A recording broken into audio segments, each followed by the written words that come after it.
h6. Like, this is an example. How can you calculate this in a minute? Let's see what Pragg did. He's still thinking. Pragg about to drop under a minute again. I like your suggestion of rook knight f5. I think we need to at least bring all the pieces into the game and try and create some threats. He's about to make a move. He's got 50 seconds.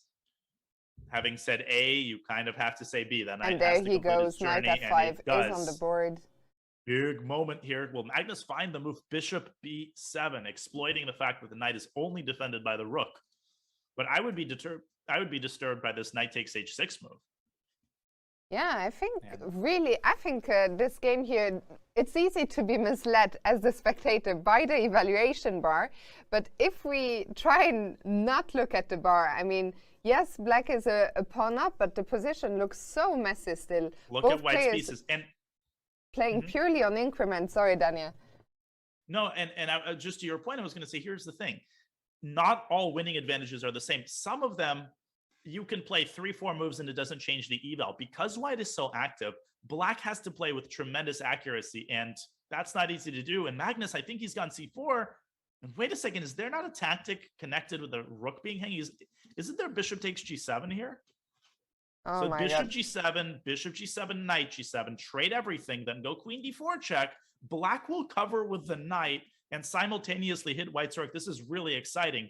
Pragg has to try it. That's the only move because black is threatening c3. Imagine being in this position with less than a minute on the clock. You really got a feel for Pragg. He's going to be tempted because I think the rook on a7 being undefended jumps into the eye, but so tough. I think here you just have to rely on instinct. And Danny, I guess your instinct is telling you I should just take on g7. I can guarantee you Pragg is calculating that with 24 seconds. He's got to make a move. Maybe he's going to play knight takes g7. Both captures are possible. In either case, his only chance right now is to exploit that undefended rook on a7. Maybe he'll play queen d4 straight away. But that's 10 seconds for Pragg and no queen d4. So queen d4, not sacrificing, but just attacking the rook on a7. And now there's an incredibly powerful move for black. Knight f6, covering the threat against g7 and counterattacking the rook. That move seems to win the game on the spot. Do you think knight f6 is an obvious move? Yes. Well, it's not obvious, and I think Magnus might be tempted by rook takes a4 or c3. No, knight f6. But no, there he goes. Ain't the world champ. He's the world champion for a very good reason, Fiona. And Pragg had to take on g7. That was a big chance for him. There was indeed a chance. Now, after knight f6, the black king suddenly is safe. Are there no more sacrifices here at all possible?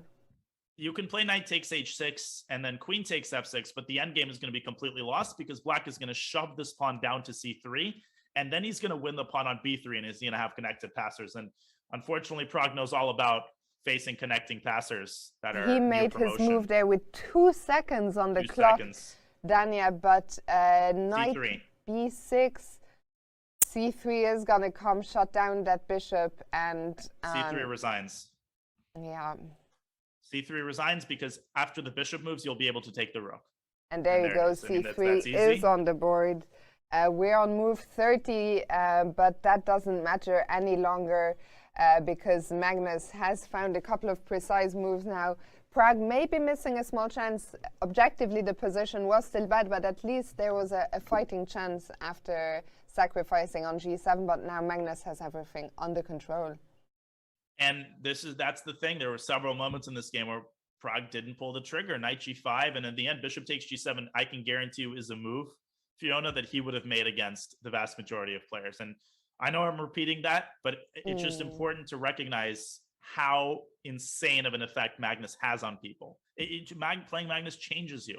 And here Magnus has to play knight takes d5, and after knight takes a7, c takes b2. Magnus has decided to take instead with the queen, which I think is also winning. Be equally good, yes. Yeah, everything wins. I mean, white has more hanging pieces than black, and at the end, black's going to take the bishop on b2, and that pawn's going to promote, so it's over.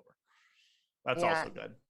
Queen d5, Pragg What he took, he exchanged queens.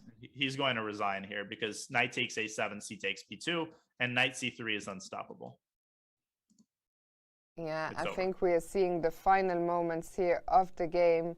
Pragg took on a7, Magnus taking on b2, and yeah, rook b1, rook e2 might be thrown in, rook b1, rook e2, and then knight c3, and it's over.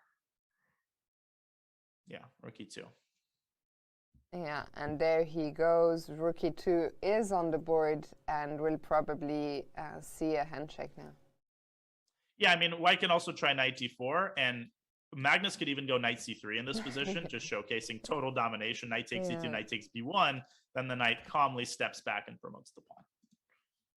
Wow, actually, what a time scramble. What a play by Magnus. So accurate. Magnus is such a beast. You let him back in, and there is the resignation by Praggananandhaa, and some visible relief on the face of Magnus Carlsen. Relief, but also we see this quite often, I think. Magnus is not completely satisfied with the game he played.